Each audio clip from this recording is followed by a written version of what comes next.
Hello everyone, Seychelles লেওভারের last blog. আজকে আমরা চেক আউট করবো। মোটামুটি 50 আওয়ার্সের লেওভার ছিল। তো আজকে ব্রেকফাস্ট করে একটু এদিক ওদিক ঘুরছিলাম। সামনেই এই রিসর্টের ভিতরে একটা এরকম শপ রয়েছে, এরকম ফ্রিজ ম্যাগনেট, তারপরে বটলস, কিছু জুয়েলারিজ, তারপরে কিছু বিচ ওয়্যার, এরকম সব ছিল। তো ওইগুলোই একটু দেখছিলাম। আমি একটা ছোট্ট ম্যাগনেট নিয়েছি। আগে যখন সিশেলস এসেছিলাম তখন আমি এয়ারপোর্ট থেকে নিয়েছিলাম।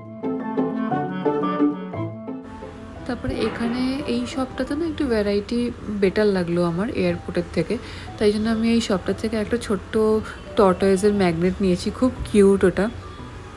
তারপরে লাস্টে বেরোলাম জিমটা দেখতে। 3 দিন ধরে জিমের আশপাশ দিয়েও যাইনি, শুধু সমুদ্রই দেখে গেছি, আর কিচ্ছু করিনি। তাই জন্য ভাবলাম যে লাস্টে চেক আউট করার আগে একবার একটু জিমটা দেখে যাই। জিমটা এত সুন্দর করে সাজানো ছিল, এত ভালো ভালো সব ইকুইপমেন্ট ছিল। যদিও আমি কোনো ইকুইপমেন্ট ইউজ করি না, আমি শুধু ট্রেডমিলেই হাঁটি, বাট তাও বাকি ইকুইপমেন্টগুলো দেখতে ভালো লাগে। তো ওইগুলোই দেখছিলাম। ডাম্বেল ছিল সব রকম ওয়েটের। তারপরে খুব ভালো, খুব সুন্দর করে সাজানো ছিল। ফ্রুটস থেকে শুরু করে, জলের বোতল থেকে শুরু করে সব কিছু একদম হাতের কাছে। কোনো কিছু দরকার লাগলেই, জিম করে তুমি যদি একটু রিল্যাক্স ফিল করতে চাও, কিছু একটা ফ্রুট খেতে পারো, একটু জল নিয়ে বসতে পারো, একদম সব কিছু রেডি করা ছিল।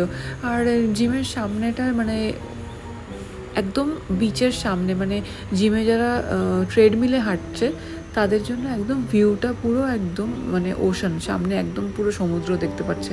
তাই আমি ওখানটাও দেখছিলাম, ভাবছিলাম যে একটুখানি যদি সময়টা আরেকটু পেতাম তাহলে হয়তো একটু দৌড়ে নিতাম, কিন্তু সময় তো পেয়েছিলাম, করিনি। শুধু সমুদ্র সামনে থেকেই দেখেছি, জিম থেকে আর দেখিনি।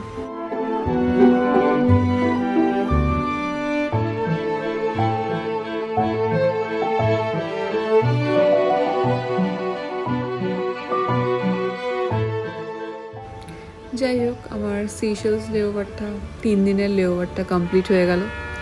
আজকে এখানেই ভিডিওটা শেষ করছি। আবার নেক্সট ভিডিওতে দেখা হবে। টাটা।